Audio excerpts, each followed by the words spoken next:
Hi, everyone. 2 years ago, my life changed forever. My wife, Kelsey, and I welcomed our daughter, Leela, into the world. Now, becoming a parent is an amazing, amazing experience. Your whole world changes overnight, and all of your priorities change immediately, so fast that it makes it really difficult to process sometimes. Now, you also have to learn a tremendous amount about being a parent, like, for example, how to dress your child. This was new to me. This is an actual outfit. I thought this was a good idea. And even Leela knows that it's not a good idea. So there was so much to learn and so much craziness all at once. And to add to the craziness, Kelsey and I both work from home. We're entrepreneurs. We run our own businesses. So Kelsey is develops courses online for yoga teachers. I'm an author. And so I'm working from home. Kelsey's working from home. We have an infant, and we're trying to make sure that everything gets done that needs done. And life is really, really, really busy.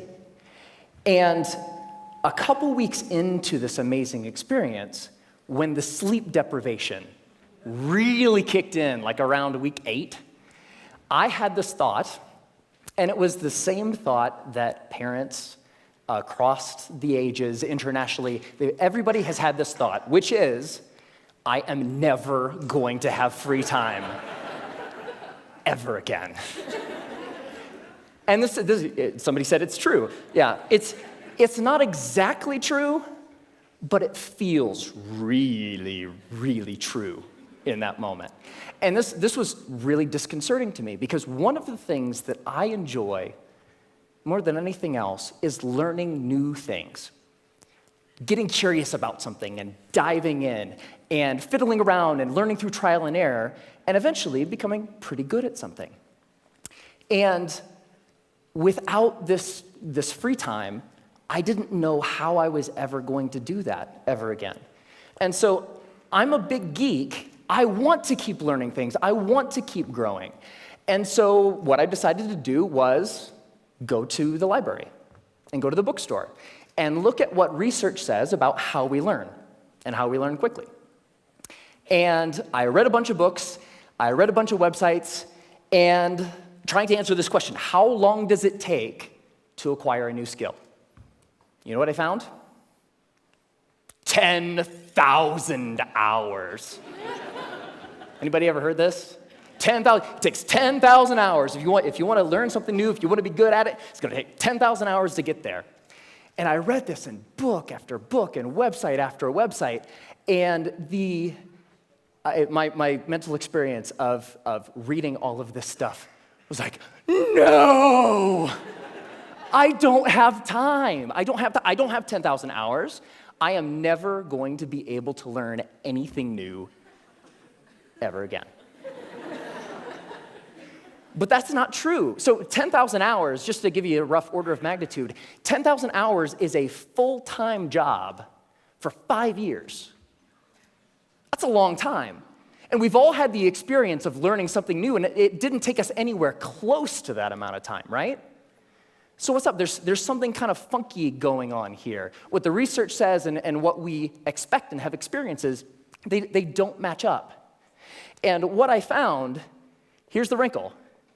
The 10,000-hour rule came out of studies of expert-level performance.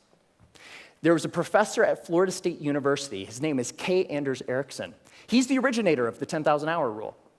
And where that came from is he studied professional athletes, world-class musicians, chess grandmasters, all of these ultra-competitive folks in ultra-high-performing fields, and he tried to figure out how long does it take to get to the top of those kinds of fields. And what he found is the more deliberate practice, the more time that those individuals spent practicing the elements of whatever it is that they do, the more time you spend, the better you get. And the folks at the tippy top of their fields put in around 10,000 hours of practice. Now, we were talking about the game of telephone a little bit earlier. here's what happened. An author by the name of Malcolm Gladwell wrote a book in 2007 called Outliers, the Story of Success. And the centerpiece of that book was the 10,000-hour rule. Practice a lot, practice well, and you will do extremely well. You'll reach the top of your field. So the message, what Dr. Erickson was actually saying is, it takes 10,000 hours to get to the top of an ultra-competitive field in a very narrow subject. That's what that means. But here's what happened. Ever since Outliers came out, immediately came out, reached the top of the bestseller list, stayed there for 3 solid months. All of a sudden, the 10,000-hour rule was everywhere. And a society-wide game of telephone started to be played.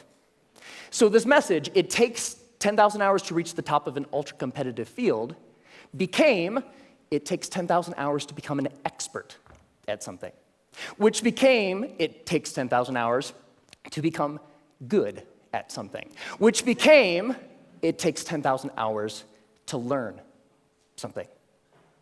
But that last statement, it takes 10,000 hours to learn something, it's not true. It's not true. So, what the research actually says, if I spent a lot of time here at the CSU library in the cognitive psychology stacks, because I'm a geek. And when you actually look at the studies of skill acquisition, you see over and over and over a graph like this. Now, researchers, whether they're studying a motor skill, something you do physically, or a mental skill, they like to study things that they can time, because you can quantify that, right? So they'll give research participants a little task, something that requires physical arrangement or something that requires learning a little mental trick, and they'll time how long a participant takes to complete the skill. And here's what this graph says. When you start, so when researchers gave participants a task, it took them a really long time because it was new and they were horrible.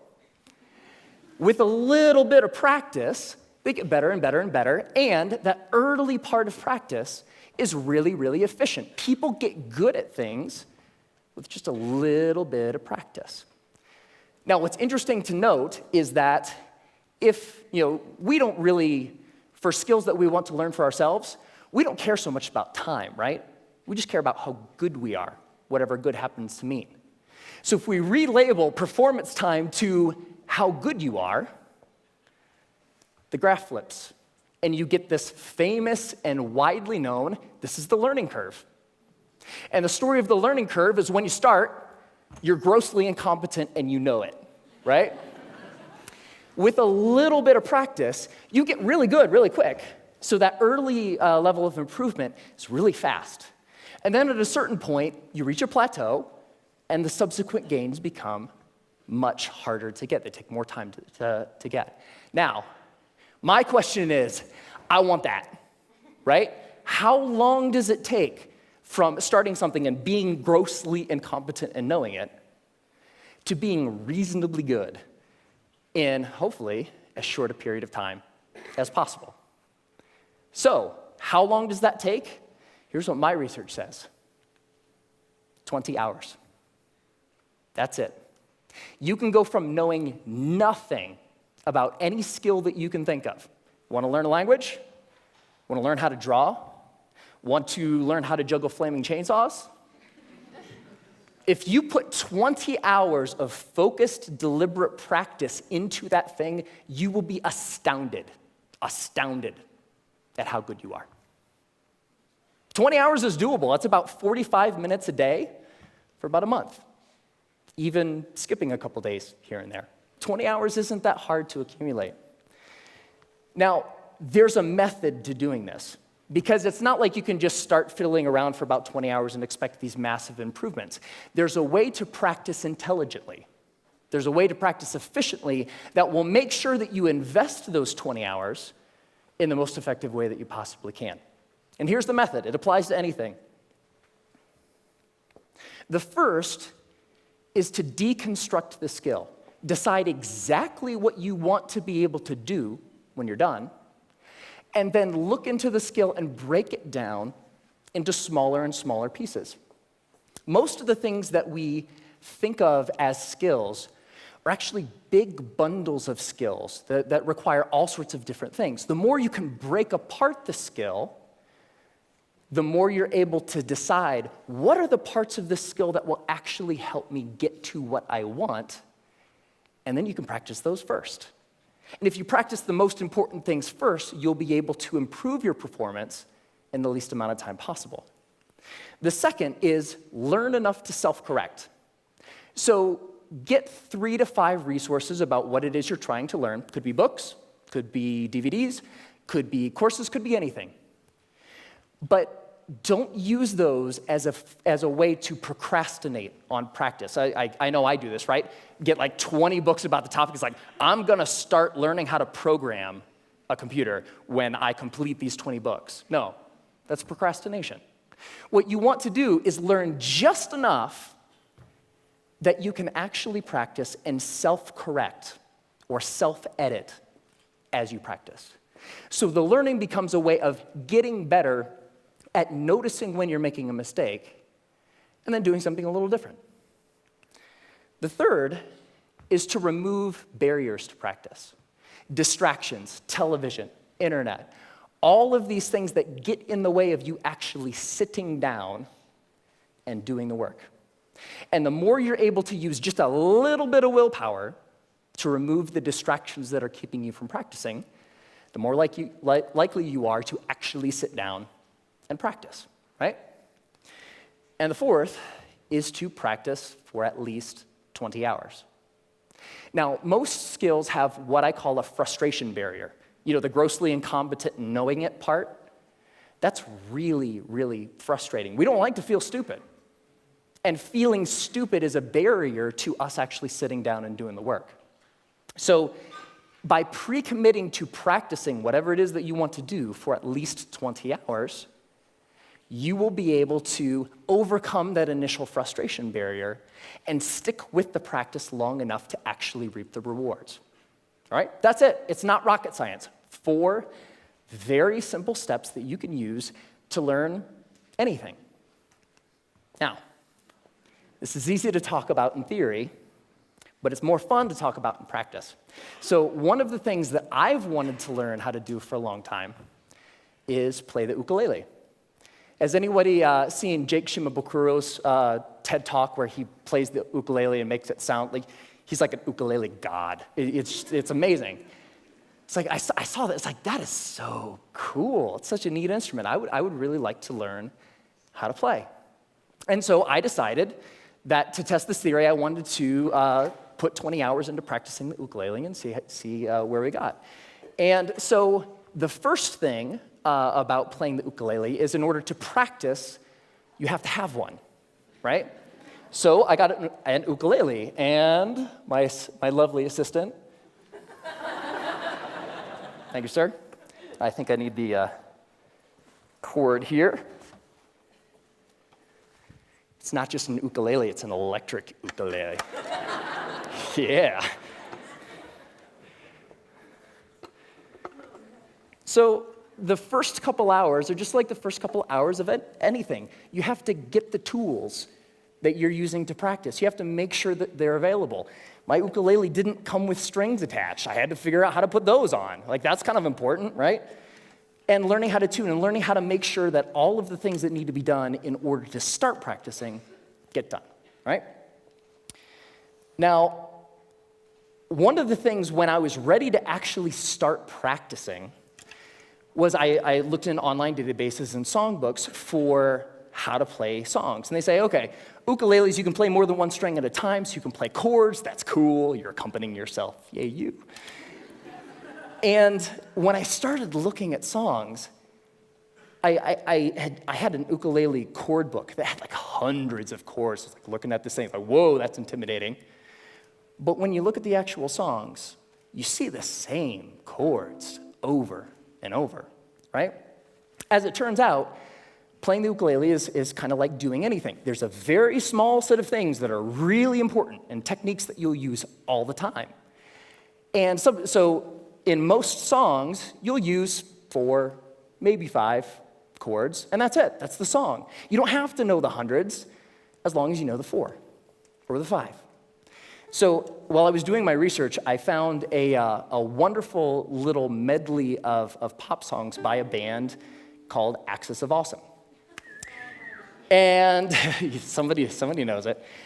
And what Axis of Awesome says is that you can learn, or you can play pretty much any pop song of the past 5 decades if you know 4 chords. And those chords are G, D, E minor, C. 4 chords, pump out every pop song ever, right? So I thought, this is cool. I would like to play every pop song ever. So that was the first song I decided to learn, and I would like to actually share it with you. Ready? All right.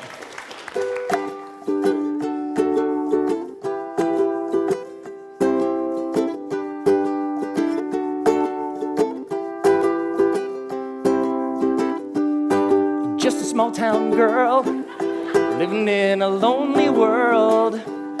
She took the midnight train going anywhere. Closing time. Every new beginning comes from some other beginning's end.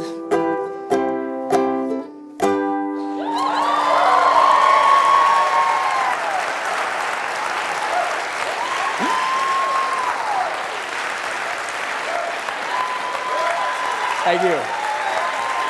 Thank you. I love that song. And I have a secret to share with you.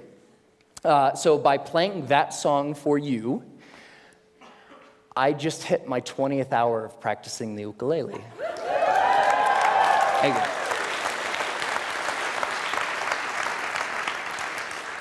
And so it's amazing, pretty much anything that you can think of. What do you want to do? The major barrier to learning something new is not intellectual. It's not the process of you learning a bunch of little tips or tricks or things. The major barrier is emotional. We're scared. Feeling stupid doesn't feel good. In the beginning of learning anything new, you feel really stupid. So the major barrier is not intellectual, it's emotional. But put 20 hours into anything. Doesn't matter. What do you want to learn? You want to learn language? You want to learn how to cook? You want to learn how to draw? What turns you on? What lights you up? Go out and do that thing. It only takes 20 hours. Have fun.